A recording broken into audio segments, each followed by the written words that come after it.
श्री स्वामी समर्थ. तुम्हा सर्वांचं आपल्या यूट्यूब चॅनलवरती मी अगदी मनापासून स्वागत करते. तुमच्या मनातील सर्व चांगल्या इच्छा स्वामी महाराज पूर्ण करोत हीच स्वामींच्या चरणी प्रार्थना करते आणि आजच्या व्हिडिओला सुरुवात करते. आता नवरात्र ही लवकरच सुरू होईल आणि अश्विन महिन्यामध्ये येणाऱ्या नवरात्रोत्सवाला शारदीय नवरात्र असे म्हणतात.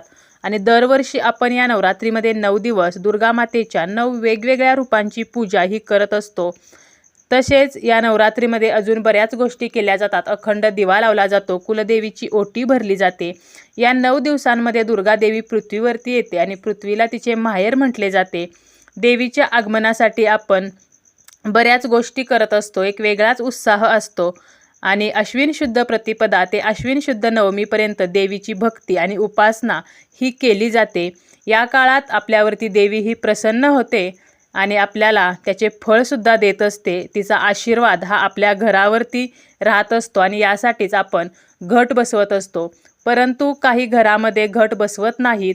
मग मनात प्रश्न येतो की जर घट बसवत नाही तर मग अखंड दिवा लावण्याची इच्छा असेल तर काय करावे, किंवा कुलदेवीची मग ओटी भरावी का? तर या प्रश्नांची उत्तरे आपण आजच्या या व्हिडिओमध्ये पाहणार आहोत. आणि जर आपण अखंड दिवा लावणार असू किंवा कुलदेवीची ओटी भरणार असू तर कोणत्या नियमांचे पालन हे आपल्याला करायचे आहे, तर याबद्दलची संपूर्ण माहिती आजच्या या व्हिडिओमध्ये मी तुम्हाला सांगणार आहे. पण त्यापूर्वी तुम्ही जर चॅनलवरती नवीन असाल तर चॅनलला सबस्क्राईब करा आणि जर तुम्हाला हा व्हिडिओ आवडला तर व्हिडिओला एक लाईक नक्की करा. आता नवरात्र सुरू झाल्यानंतर जर तुमच्याकडे घटस्थापना करत नसतील, बघा बऱ्याचशा घरामध्ये पहिल्या दिवशी घटस्थापना केली जाते. घटस्थापना म्हणजे काय, तर घट बसवला जातो आणि हा घट हे आपल्या कुलदेवीचंच एक स्वरूप असतं. आपण आपल्या कुलदेवीलाच 9 दिवस आपल्या घरामध्ये स्थापन करत असतो आणि यालाच आपण घटस्थापना असं म्हणतो. आणि या दिवसानेच या नवरात्रीची जी सुरुवात आहे तर ती होत असते. तर तुमच्याकडे जर घट बसवत नसतील, कारण 9 दिवस आपण घट बसवल्यानंतर त्या घटाची आपल्याला सेवा पूजा ही सुद्धा 9 दिवस करायची असते. त्यामुळे काही कारणामुळे आपल्याला 9 दिवस सेवा करणं होत नाही, मध्येच काही अडचणी येऊ शकतात. त्यामुळे काही घरांमध्ये घट हे बसवले जात नाहीत. जर करायला कोणी नसेल तर हे घट बसवत नाहीत. मग तुम्ही अखंड दिवा तरीही लावू शकता का, तर हो, तुम्ही अखंड दिवा हा लावू शकता. आणि अखंड दिवा हा कसा लावायचा आहे तर याचा एक व्हिडिओसुद्धा आपल्या चॅनलवरती आहे, तर तो सुद्धा तुम्ही पाहू शकता. हा जो अखंड दिवा आहे तर घटस्थापनेच्या दिवशी आपल्याला सकाळी म्हणजे रविवारी सकाळी 11:44 ते दुपारी 12:30 15 ऑक्टोबरच्या दिवशी या वेळेमध्ये आपल्याला हा जो अखंड दिवा आहे तर तो स्थापन करायचा आहे. तसंच तुम्हाला हा अखंड दिवा लावताना तुमच्या देवघरामध्ये अजूनही मंगल कलश नसेल तर तुम्ही कलशाची स्थापना सुद्धा करू शकता. तरी काय करायचं आहे तुम्हाला या वेळेमध्ये, मी जो शुभमुहूर्त सांगितलेला आहे तर एक पाट घ्यायचा, त्या पाटावरती आपल्याला लाल कापड अंथरून घ्यायचं आहे आणि आपल्याला त्या पाटावरती डाव्या बाजूला, म्हणजे आपण पाटाकडे जर तोंड करून बसलो तर आपल्या डाव्या बाजूला कलश स्थापन करून घ्यायचा आहे आणि उजव्या बाजूला आपल्याला हा अखंड दिवा लावायचा आहे. आता कलश स्थापन करताना आपल्याला काय करायचं आहे तर खाली आपल्याला तांदळाची रास घालायची आहे आणि त्यावरती आपल्याला एक तांब्या घ्यायचा आहे. त्यावरती आपल्याला एक कुंकवानं स्वस्तिक काढायचं आहे. तसेच त्या तांब्याला कुंकवाची 5 बोटे सुद्धा आपल्याला ओढायची आहेत. या तांब्याच्या तोंडाला आपल्याला रक्षासूत्राचा धागा बांधायचा आहे आणि हा जो तांब्या आहे तर पाण्याने भरून घ्यायचा आहे. यामध्ये आपल्याला हळदी कुंकू, अक्षता, एक फूल, एक सुपारी, 1 रुपयाचं नाणं आणि दुर्वा टाकायचे आहेत. आणि आपण ज्या ठिकाणी डाव्या बाजूला तांदूळ मांडलेले आहेत तर त्या तांदळावरती हा कलश जो आहे तर तो ठेवायचा आहे. त्यावरती 5 विड्याची पाने किंवा 5 आंब्याची पाने सुद्धा तुम्ही घेऊ शकता. ही पाने ठेवायची आहेत आणि त्यावरती एक वरच्या दिशेला शेंडी येईल तर अशा पद्धतीने नारळ ठेवायचा आहे. आणि अशा प्रकारे आपल्याला कलशाची स्थापना करायची आहे. ह्या नारळाला सुद्धा आपल्याला रक्षासूत्राचा धागा बांधायचा आहे. नारळ सुद्धा ठेवताना तो कधीही रिकामा ठेवायचा नाही. आणि तुम्हाला या नारळाला जर एखादा दागिना तुमच्याकडे असेल जसं की मंगळसूत्र, नथ, तर हे सुद्धा तुम्ही घालू शकता. आणि अशा प्रकारे आपल्याला या कलशाची स्थापना, ज्याला आपण मंगल कलश म्हणतो, तर या कलशाची स्थापना सुद्धा तुम्ही या दिवशी त्या पाटावरती करू शकता. आणि डाव्या बाजूला असा कलश मांडायचा आहे. त्यानंतर कलश मांडून पूर्ण झाल्यानंतर आपल्याला त्या कलशाला हळदी कुंकू, अक्षता, फुले व्हायची आहेत. अगरबत्ती, धूप, दीपाने ओवाळायचा आहे आणि हा कलश आपल्याला 9 दिवस हलवायचा नाही. आणि त्यानंतर उजव्या बाजूला आपल्याला अखंड दिवा हा लावायचा आहे. दिवा घेताना मोठा घ्यायचा आहे आणि अखंड दिवा कसा लावायचा याचा व्हिडिओ आहे, त्याप्रमाणे तुम्ही अखंड दिवा हा लावू शकता. तर घट बसवत असतील तरी तुम्ही अखंड दिवा लावू शकता, घट बसवत नसतील तरीसुद्धा अखंड दिवा लावू शकता। अखंड दिवा म्हणजे काय तर 9 दिवस अविरतपणे प्रज्वलित असणारा दिवा। जो दिवा विझत नाही, 9 दिवस हा दिवा विझवला जात नाही, त्याला पुरेसं तेल घातलं जातं, तर याला आपण अखंड दिवा म्हणतो।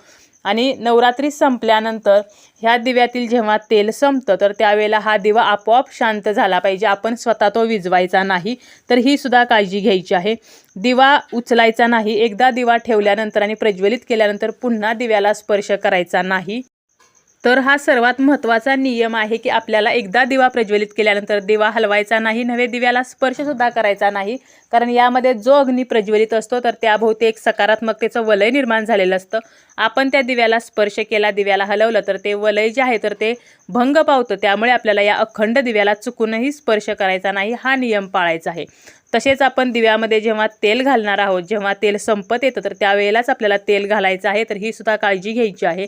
तेल घालताना आपल्याला स्वच्छता पाळायची आहे, पावित्र्य राखायचं आहे।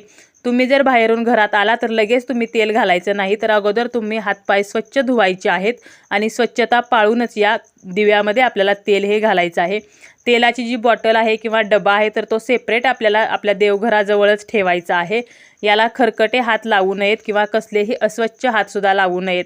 आणि आपण जो हा अखंड दिवा ज्या पाटावरती मांडणार आहोत तर तो पाट तुम्ही तुमच्या देवघरासमोरच ठेवू शकता।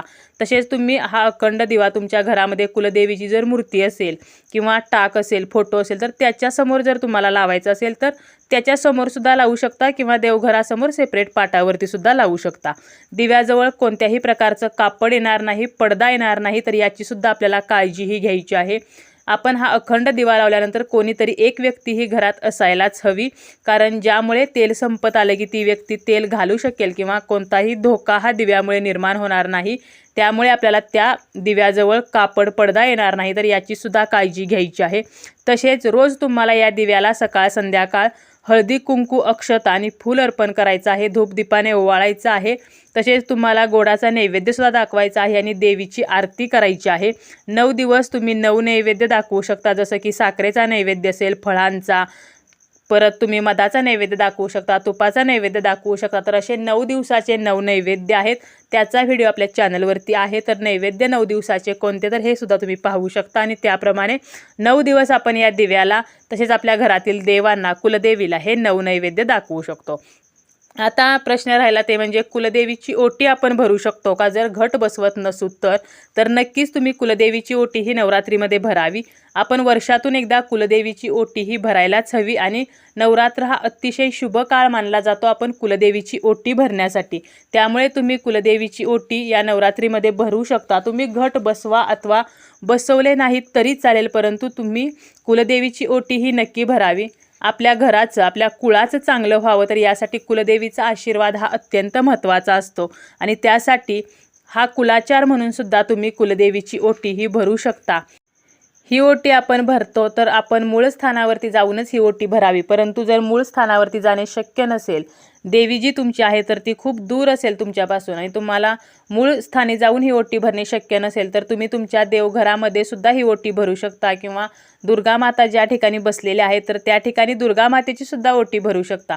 आणि या ओटीमध्ये आपल्याला साडी ही आवर्जून घ्यायची आहे।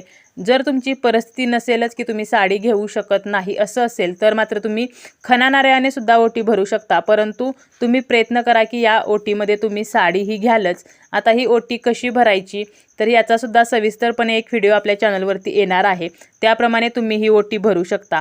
आता ही ओटी भरताना आपल्याला अष्टमी आणि नवमीला ओटी तुम्ही भरू शकता, कारण सप्तमी, अष्टमी आणि नवमी या 3 दिवशी आपण देवीची ओटी भरली नवरात्रीमध्ये तर हे अतिशय शुभ आहे। आणि त्यातली त्यात अष्टमी आणि नवमीला अतिशय खूप असे महत्त्व आहे, त्यामुळे अष्टमी किंवा नवमी या 2 दिवसांपैकी एका दिवशी आपण ही ओटी जी आहे तर ती भरू शकतो। आता जर आपण घरीच ही ओटी भरणार असू तर मग पुन्हा त्या ओटीच्या साहित्याचं काय करायचं हा प्रश्न आपल्याला पडतो।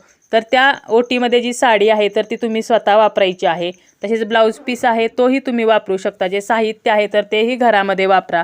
जे गहू किंवा तांदूळ आपण ओटीमध्ये घालतो तर ते तुम्ही घरातील धान्यामध्ये मिक्स करू शकता। तसेच घरामध्ये तुम्ही त्या तांदळापासून खीर बनवून तर तो प्रसादसुद्धा तुम्ही त्यानंतर देवीला नैवेद्य म्हणून दाखवू शकता। तसेच त्या ओटीमध्ये तुम्ही जी दक्षिणा ठेवलेली आहे तर ती स्वतः तुम्ही वापरायची नाही, तर ती तुम्हाला एका देवीच्या मंदिरामध्ये दान स्वरूपात द्यायची आहे, किंवा तुम्ही त्या पैशातून एखादी देवीसाठी वस्तू तर ही घेऊ शकता। तर अशा प्रकारे घट बसवत असू किंवा नसू तरीही आपण अखंड दिवा लावू शकतो। अखंड दिवा लावताना काही नियम आहेत तर ते पाळून हा दिवा लावायचा आहे। तसेच आपण कुलदेवीची ओटी सुद्धा भरू शकतो।